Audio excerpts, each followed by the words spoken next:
ఆలయాలు ఉన్నటువంటి ఆ ప్రాంతాన్ని మొదటి రాజధానిగా నిర్మాణం చేసుకున్న సమయంలో ఇది ఒక అరణ్యం లాంటి ప్రాంతం. 2001 వరకు మట్టిలో ఉన్నటువంటి కళాశాల ఈ తోరణాలు ఇవన్నీ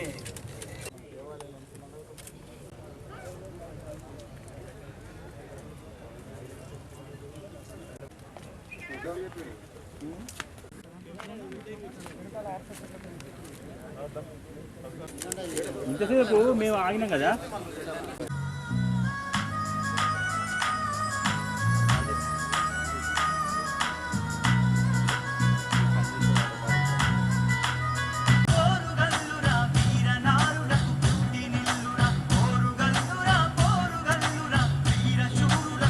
దురదృష్టవశాత్తు తీవ్రంగా గాయపడి మరణించాడు. తెలుగు ప్రజల ఉజ్వల భవిష్యత్తే మన కర్తవ్యం. శాతవాహనుల కాలం తరువాత విడిపోయిన తెలుగు వారందరి మధ్య సత్సంబంధాలు ఏర్పడాలి, సఖ్యత కుదరాలి. రాజకీయంగా కన్నా సాంస్కృతికంగా ఐక్యతని సాధించగలిగాడు. దుర్భేద్యమైన ప్రహారీలని కట్టించాడు. తన రాజ్యం చుట్టూ 72 బురుజుల్ని కట్టించి ఒక్కో దానికి ఒక్కో సైనికాధికారిని నియమించి రక్షణ వ్యవస్థని బలంగా తయారు చేశాడు. ఉదయం నుంచి కూడా కాకతీయుల వారసత్వంగా వచ్చినటువంటి అద్భుతమైనటువంటి శిల్ప సంపద, ఆధ్యాత్మికమైనటువంటి కట్టడాలను ఈరోజు కేంద్ర ప్రభుత్వానికి సంబంధించినటువంటి సాంస్కృతిక శాఖ, పర్యాటక శాఖ, రాష్ట్ర ప్రభుత్వానికి సంబంధించినటువంటి పర్యాటక శాఖ అధికారులతో కలిసి మరి అనేక రకాలుగా పర్యవేక్షించడం జరిగింది. ముందుగా యునెస్కోకి సంబంధించినటువంటి గుర్తింపు పొందినటువంటి దేవాలయాన్ని రామప్ప దేవాలయంగా మనం పిలుచుకుంటాము. సందర్శించుకొని అక్కడ దర్శించుకొని అక్కడ వారి ఆశీస్సులు తీసుకోవడం జరిగింది, దేవుడి ఆశీస్సులు. ఆ దేవాలయానికి సంబంధించి యునెస్కో నిర్దేశించినటువంటి అన్ని పనులను కూడా మనం చేయాలని చెప్పి అధికారులను ఆదేశించాను. వారు ఒక కార్యాచరణ ప్రణాళిక రూపొందించి దశల వారీగా ఆ యొక్క రామప్ప దేవాలయాన్ని మరింతగా సుందరంగా తీర్చిదిద్దేటువంటి ప్రయత్నం చేస్తారు. మన ఉభయ తెలుగు రాష్ట్రాలలో మొట్టమొదటి అంతర్జాతీయ వారసత్వ సంపదగా యునెస్కో గుర్తింపు పొందినటువంటి కట్టడం అది, దేవాలయం అది. కానీ ఈరోజు మిగిలిపోయినటువంటి ఆ 2 దేవాలయాలు, రామప్ప దేవాలయం కానీ లేక అతి ప్రాచుర్యమైనటువంటి 1000 స్తంభాలకు సంబంధించినటువంటి రుద్రేశ్వరి దేవాలయం కానీ, ఈ 2 దేవాలయాలను కూడా ఇప్పటికి కూడా ఎంతో భక్తి శ్రద్ధలతో ప్రజలు ప్రతిరోజు వేలాది మంది వచ్చి దర్శనం చేసుకొని ఆశీస్సులు పొందుతుంటారు. రామప్ప దేవాలయం తర్వాత 1000 స్తంభాల గుడిని కూడా దర్శించుకున్నాం. ఆ దేవాలయానికి సంబంధించి ఏదైతే మంటపం ఉందో గత 10-12 సంవత్సరాల క్రితం నుంచి అది అనేక కారణాల మంటప నిర్మాణం ఆగిపోయినుంది. దాన్ని నేను గత నెలలో వచ్చినప్పుడు ప్రజలకు ఇచ్చినటువంటి హామీ మేరకు నిర్మాణ పనులు ప్రారంభించడం జరిగింది. 10 సంవత్సరాల క్రితం ఆగిపోయిన పనులను పునఃప్రారంభించాను. సంతోషం. ఈరోజు 90% పిల్లర్స్ అన్నీ కూడా ఈరోజు పూర్తిగా నిలబెట్టడం జరిగింది. త్వరలోనే మంటపము పైభాగము మిగిలిపోయినటువంటి 10% పిల్లర్స్ కూడా నిలబెట్టి మంటపాన్ని పూర్తి చేయడం కోసం అన్ని రకాలుగా ప్రయత్నం చేస్తూ ఉన్నాము. కట్టడ నిర్మాణం కోసము టెండర్లు 2 సార్లు వేశాము. చాలా తక్కువ సమయం పెట్టి కూడా వేశాము.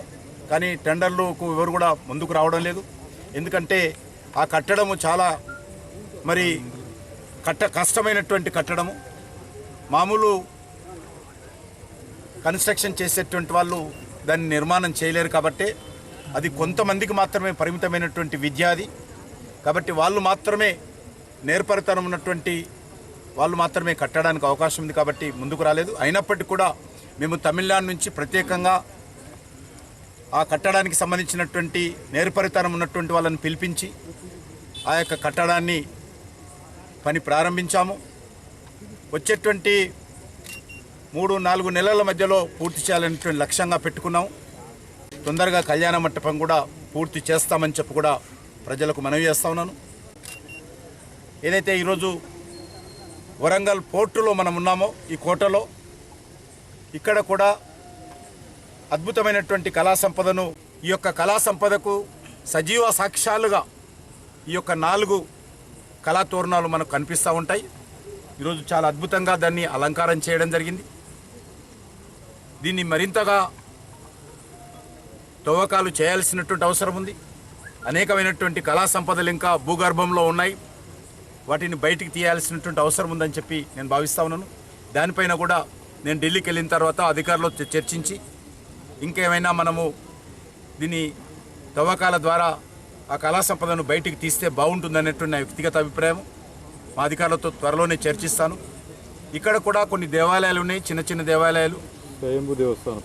ఆ దేవాలయాలకు సంబంధించి కూడా ఏమాత్రమో మరి పట్టింపు లేదు. వాటిని కూడా నేను ఏమైనా ఆ దేవాలయాలకు వెళ్ళడానికి దారులు కానీ దేవాలయంలో కావలసినటువంటి చిన్న చిన్న పెద్దగా మార్పులు చేయడానికి అవకాశం లేదు చట్టం ప్రకారము. కానీ ఉన్నంతలో ప్రజలు చూడడానికి అవకాశం కల్పించే విధంగా ఆ దేవాలయాల ప్రాంతాలను మరి ఇక్కడ ఉన్నటువంటి మౌలిక వసతులను కల్పించేటువంటి ప్రయత్నం చేస్తాము. దీనికి సంబంధించి ఇంకా ఇక్కడ ఏ రకమైనటువంటి సౌకర్యాలు కల్పించాలో తప్పకుండా ఈ యొక్క వరంగల్ పోర్టును మరింతగా పర్యాటకులను ఆకర్షించే విధంగా, దీన్ని భద్రపరిచే విధంగా, పర్యాటకులకు కనీస వసతులు కల్పించే విధంగా మరింతగా ఇక్కడ ఉన్నటువంటి ఈ యొక్క వారసత్వ సంపద గురించి, దీని చరిత్ర గురించి ప్రజలకు భవిష్యత్తులో మరింతగా తెలియచేసే విధంగా అన్ని రకాలుగా ఒక తెలుగువాడిగా, తెలంగాణ వాడిగా, కేంద్ర సాంస్కృతిక మంత్రిగా, పర్యాటక శాఖ మంత్రిగా దీనికి అన్ని రకాలుగా నేను అండగా నిలబడతాను. ఇక్కడ ఉండేటువంటి కార్యక్రమాలను చేదోడు వాదోడుగా ఉంటానని చెప్పి ఈ సందర్భంగా మనవి చేస్తూ, దీనికి సంబంధించి పూర్తి స్థాయిలో దేనికి ఎంత ఖర్చు పెడతా ఉన్నాము, ఏ రకంగా దీన్ని అభివృద్ధి చేయబోతా ఉన్నాము, అన్ని విషయాలను త్వరలోనే మరి మీ ద్వారానే ప్రజలకు తెలియజేస్తానని చెప్పి కూడా మనం చేస్తూ ఉన్నాం. వరంగల్లో కూడా మేము ఇటీవలనే రాష్ట్ర ప్రభుత్వానికి తెలియజేశాము. ఇక్కడ విమాన రాకపోకలు వెంటనే ప్రారంభిస్తే బాగుంటుందనేది నా వ్యక్తిగత అభిప్రాయం, కేంద్ర ప్రభుత్వ అభిప్రాయం. చాలా రోజుల నుంచి మాకు అదనపు ల్యాండ్ కావాలి, రన్వే పెంచాలనుకున్నాము. కానీ రాష్ట్ర ప్రభుత్వము అనేక కారణాల కారణంగా మరి ఆ యొక్క ల్యాండ్ అక్విజిషన్ చేయలేకపోయింది. కానీ ఉన్నటువంటి రన్వేను మరి పరిశుభ్రం చేసి కొంత రన్వేకు సంబంధించినటువంటి పనులు మరి చేసినట్లయితే ఉడాన్ స్కీమ్ కింద చిన్న విమానాలను నడిపేటువంటి అవకాశం ఉంది. ఆ చిన్న విమానాలను నడపడానికి కేంద్ర ప్రభుత్వం సిద్ధంగా ఉంది. కాబట్టి ఈరోజు అనేకమైనటువంటి ప్రైవేట్ కంపెనీలు చిన్న విమానాలతో ముందుకు వస్తూ ఉన్నారు. నరేంద్ర మోడీ గారు ప్రభుత్వం చెప్పింది. మరి ఈరోజు చిన్న విమానాలు నడపడానికి రబ్బర్ చెప్పులు వేసుకున్నటువంటి వాళ్ళు కూడా విమానాలు ఎక్కే విధంగా ఈరోజు ధరలు తగ్గించే విషయం మీకు తెలుసు.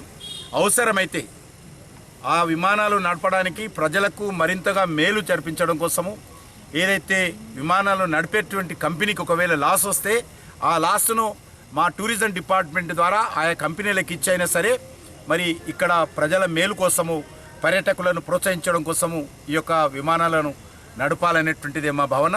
రాష్ట్ర ప్రభుత్వం తొందరగా రన్వేకు సంబంధించినటువంటి కార్యక్రమం మరి ఏమైనా మరి ప్యాచ్ వర్క్స్ ఉంటే పూర్తి చేసి కేంద్ర సివిల్ ఏవియేషన్ డిపార్ట్మెంట్కి అప్పగిస్తే దానికి వెంటనే ప్రారంభిస్తామని చెప్పి కూడా మనం చేస్తా ఉన్నాం.